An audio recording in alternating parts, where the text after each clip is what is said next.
Back to another episode of the Casey Campbell podcast. Casey Campbell with you, of course, and we are pleased to be joined by Todd Gilliland, the driver of the number 38 Ford 4 Front Row Motorsports in the NASCAR Cup Series. Boy, that sounds good to say. How's it going, man? Yeah, definitely is good to hear also. And I'm doing good and happy to be back on here with you. Yep. I can't think of anyone else that's had a pretty interesting offseason more than you. We'll get to why in a minute, but first let's talk about going to the Cup Series. I know you've known this for a while that you were going to go there, and I know that from talking with when we had Jerry on a few months ago, the confidence that they have in you and really kind of get there. But what's it like to finally know that you're in the Cup Series? Yeah, it's super exciting to, like you said, just be in the Cup Series, be racing against my heroes that, everyone, you grow up, turn on the TV on Sundays, and I've watched these guys for years and years, and it's just going to be cool to be able to race against them and learn firsthand on the racetrack why they're the best. So that's what I'm most looking forward to this year. There's a part of me that's definitely nervous, and I'm sure there's going to be so much to learn. And it's going to be probably a tough few races, but at the beginning. But I know hopefully we can hit the ground running and get up to speed as quickly as possible. Yeah. So I know that, of course, you're in the same kind of car that your dad drove years ago when he was at Front Row. That's kind of special, isn't it? Yeah, it is really special. The number 38 definitely has a lot of history in my family, and just crazy how life works out. There was a time in my life where I didn't. Who knew if you were ever going to get back to the Cup Series or the 38 number, but like you said earlier, just the amount of confidence that Front Row Motorsports has in me, and that's built over years of me almost growing up here when my dad was racing here, and then what we've been able to build on the Truck Series side the last 2 years, I think, has just built a lot of confidence on both sides, from me and from them, and it's been really cool to grow together with them and now to take this next step. You mentioned family. Speaking of that, you're about to add someone else into it. Of course, I'm talking about your longtime girlfriend, of course, Marissa Holmes. And you just announced, of course, you proposed to her last month. And first off, congratulations to both of you. No one's had the most interesting offseason, as I said earlier, than you. You get a Cup ride, and now you decided to do it. What was what went through it, and why now? Yeah. Like we talked about earlier, I think it's going to be a tough off season to ever top. It's been really exciting, just a lot going on.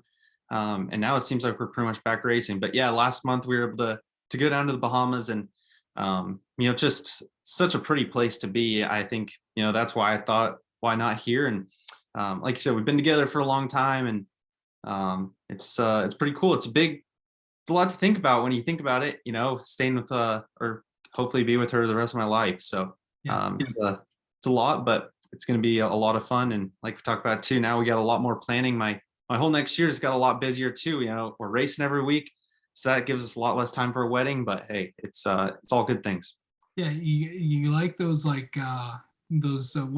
like, when do you want to have, because one of my friends is getting married, and he was like, yeah, when do you want to have it? Like, I know the off season is typically when everybody does it, but yeah, so the challenges of that, picking venues and all that, have you kind of started that process a little bit?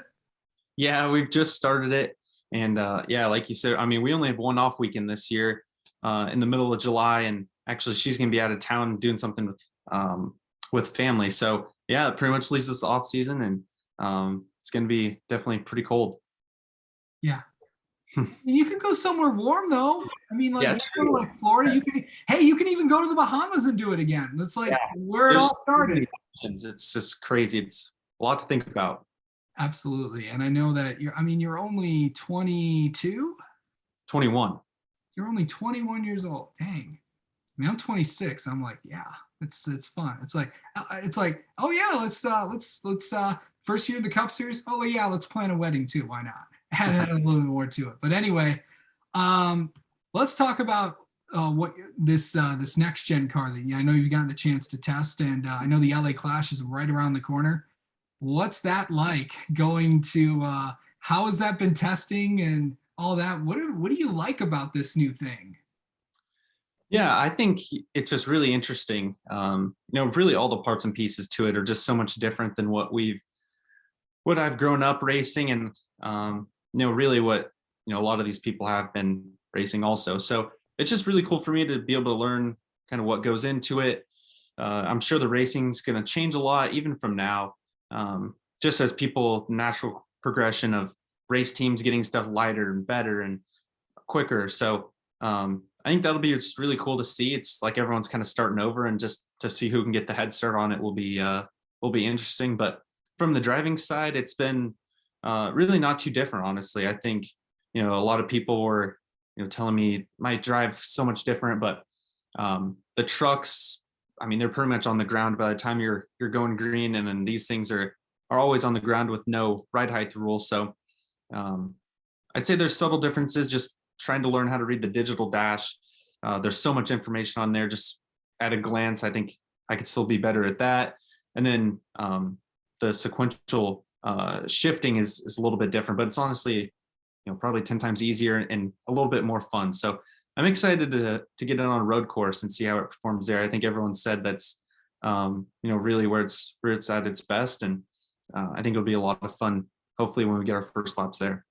Do you ever think you'd be racing in a stadium in your first Cup race? No, I didn't, and it's pretty crazy. I think it's gonna be a really cool event for the fans. So it's gonna be a tough one to make, though. So we got to bring our A game to our first ever race to be able to put it in the show. Yeah, LA's fun. I don't know. I've been to Los Angeles. It's definitely an interesting place. Go see a Lakers game while you're at it out there. Yeah. Okay. So I felt it could be fun just to, I know we always we always learn interesting things about you every time we come on. Let's see. What's the most interesting thing people don't know about you? That's a tough question. I think it's that I like to play Xbox a lot with my friends. Yeah. I think it's just kind of like a fact that some people might know, but we also like to go-kart racing a lot. So I don't know. I think that you still got to think of it as, I'm still a 21-year-old, younger-ish, not so much a kid anymore, but still like to hang out with my friends and have fun, doing hobbies like that. Yeah, it also helps that a lot of your friends and your soon-to-be fiance's friends, it actually is your fiance, I should say. They're kind of all integrated in there. But okay, so what's the best place for a first date? Oof. I think, man, I love so much food around here in the Mooresville area, but I love a good steakhouse. I think that's my answer. Steakhouse in Charlotte. Steakhouse in Charlotte. Got it. There's so many good ones down there. What's the best activity that you and Marissa like to do?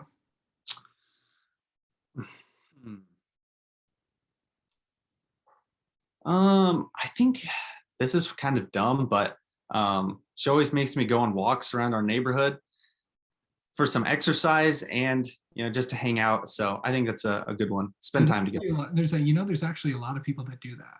Yeah. Yeah, it's not bad. It's like, hey, let's do this and every way now and then. Favorite vacation spot? Well, since we just talked about it, I just got engaged there. I'd have to say the Bahamas. It's some of the bluest water I've ever seen, and the best beaches. So it's just so nice to be able to relax. Yeah. Let's see. You've kind of started getting into other like stick and ball sports. I know you're not as big of a as for example for Harrison and like that, but have you gotten into more like fans? I know you were at a couple Panthers games. Yeah, yeah, it's been a lot of fun. Yeah, you mentioned Harrison's a big Charlotte sports fan. We actually just went to a Hornets game a couple nights ago. So I love sports. I mean, nothing beats a good live sport. I mean, that's pretty much what we do, for a living. And to see those guys do it their best at is also really cool. So I have a lot of respect for all the athletes that we've gone and watched. Speaking of you and Harrison, you're going to be the first two drivers that were born after the year 2000 to be competing in the Cup Series full time. Yeah. How about that? Yeah, it's crazy. And It's just crazy how it all works out. It seems like I've been racing against Harrison for, gosh, 5 or 8, 10 years now, and it's crazy just the natural progression how we kind of both end up, moving up at the same time. And when you talk about that, I think it's crazy. Even in the truck series, I think Matt Crafton started racing full time or racing in the truck series in 2000 when we were born, Yep. and I'm sure there's going to be something like that in the Cup series too. So we're at quite the experience deficit, but it's that's definitely a really cool stat. Yeah, it is. And, of course, you two were teammates, and now you're kind of teammates, manufacturer teammates. Of course, Harrison joined the Ford Brigade. Um, let's talk about your teammate. How much do you know? How much have you gotten to know Michael McDowell? Yeah, I've actually gotten to know him really good over the last 2 years. I kind of knew him just from being around the racetrack growing up, but he's been extremely super helpful with me in my transition to Front Row Motorsports in general. And then over the last year, I feel like we've taken another step, just talking a lot throughout the race weekends. Him asking me a lot of information from the truck race into the Cup Series races for him that hopefully helps them and their team. And then just even taking another step this offseason, being actual teammates, driving the same car. We've been at the test together. He's been really helpful, just going over all the data stuff that he's maybe a little bit more experienced at looking at. And just I'm really excited. He's been nothing but helpful, and I can't wait to see where it goes. Yeah. And also, I know that you got the test at Daytona coming up next week. What's that going to be like? Of course, going back down to Daytona. I know that it kind of is like the winter testing returns. Preseason thunder for people that remember. What's going to be like to head down there and test the next gen car down there? It's definitely going to be interesting in the draft. I think you kind of get a feel for it at Charlotte and places like that. You can kind of tell how it is around people, but definitely Daytona takes it to a different level. And again, I think we're going to be splitting the car with me and Michael McDowell. So I'm just really looking forward to getting some laps there, and all the seat time in the next gen car will definitely help. All right. Well, Todd Gilliland, thank you so much for coming on and talking with us. Congratulations on your Cup ride. Congratulations on also getting engaged too. Can't forget that. But good luck at Daytona. We're definitely going to be talking to you later on in the year, and maybe do a Twitch stream sometime. Awesome. Yep. Thank you. And great talking to you.